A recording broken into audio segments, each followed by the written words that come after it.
আজ সন্ধ্যে 7:15 নাগাদ তৃতীয়বার প্রধানমন্ত্রী পদের শপথ নেবেন নরেন্দ্র মোদী। রাইসিনা হিলসে তাই সাজো সাজো রব। উপস্থিত থাকবেন বিভিন্ন দেশের রাষ্ট্রপ্রধান এবং হাই প্রোফাইল ব্যক্তিরা।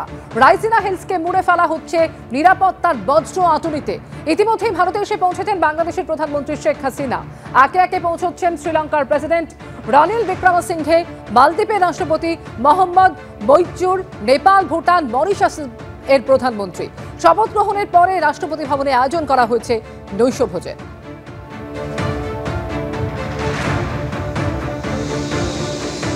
সরাসরি কথা বলবো দীপক ঘোষ, প্রতিনিধি রয়েছেন আমাদের সঙ্গে। দীপক, একদিক থেকে সামগ্রিক নিরাপত্তার ছবিটা জানতে চাইবো, কারণ গতকাল থেকে আমরা জানি একাধিক রাষ্ট্রপ্রধানরা তারা আসতে শুরু করেছেন, এবং অন্যদিকে একেবারে প্রস্তুতির ছবিটা শেষ মুহূর্তের তুলির টান চলছে বলা যায়। দীপক, দেখো, দিল্লিতে এই মুহূর্তে 3 স্তরীয় নিরাপত্তা ব্যবস্থা তৈরি করা হয়েছে, ঘেরাটোপ তৈরি করা হয়েছে নিরাপত্তার। এমনকি রাস্তায় এনএসজি কমান্ডোদের নামিয়ে দেওয়া হয়েছে। এনএসজির হাতে নিরাপত্তার দায়িত্ব রয়েছে, যেটা লুটিয়েন দিল্লি। রাষ্ট্রপতি ভবনকে কেন্দ্র করে সংসদ ভবন, north block, south block, prime minister house, এই গুরুত্বপূর্ণ এই চত্বরটাকে পুরো মুড়ে ফেলা হয়েছে নিরাপত্তায়। তার কারণ শুধুমাত্র যেটা মেগা ইভেন্ট তাই নয়, বিদেশি রাষ্ট্রনেতা এবং সরকার প্রধানরা আসছেন। ইতিমধ্যে পৌঁছে গেছেন বেশিরভাগই। 5 থেকে 7টা হোটেল, 5 তারা 7 তারা হোটেল তাদের জন্য নির্ধারিত করা হয়েছে। সেখানে তারা এসে উঠছেন একের পর এক। গতকালই বাংলাদেশের প্রধানমন্ত্রী এসে পৌঁছে গেছেন, এবং শুধু তাই নয়, শার্প শুটার পর্যন্ত দিল্লিতে নামানো হয়েছে এই মুহূর্তে।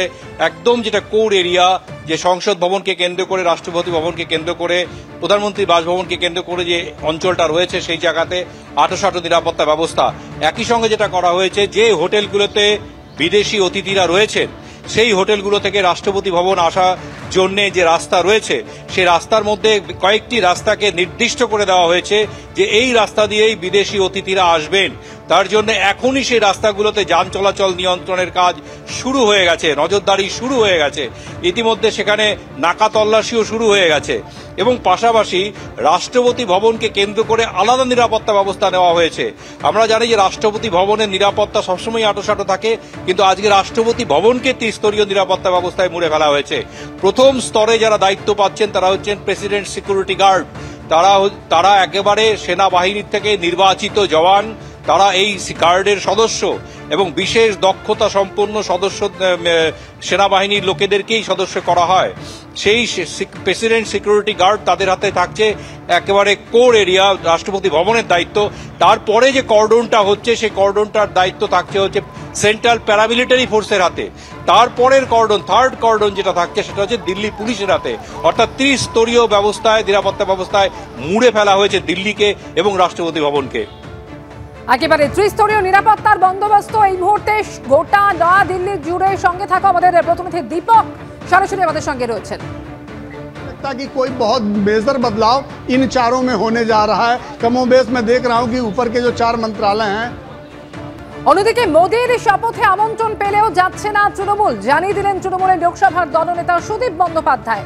শপথে যোগ দিতে আমন্ত্রণ জানিয়েছিলেন প্রহ্লাদ যোশী, কিন্তু দল শপথে যোগ না দেওয়ার সিদ্ধান্ত নিয়েছে, জানিয়েছেন সুদীপ বন্দ্যোপাধ্যায়। তৃণমূল কংগ্রেস আমন্ত্রণ পেলেও তৃণমূল কংগ্রেসের তরফে কেউ আজকে উপস্থিত হচ্ছেন না। মোদীর শপথ গ্রহণ অনুষ্ঠানে আমন্ত্রণ পেলেও যাচ্ছে না তৃণমূল, এমনই জানালেন তৃণমূলের লোকসভার দলনেতা সুদীপ বন্দ্যোপাধ্যায়। শপথে যোগ দিতে আমন্ত্রণ জানিয়েছিলেন প্রহ্লাদ যোশী, কিন্তু দল শপথে যোগ না দেওয়ার সিদ্ধান্ত নিয়েছে।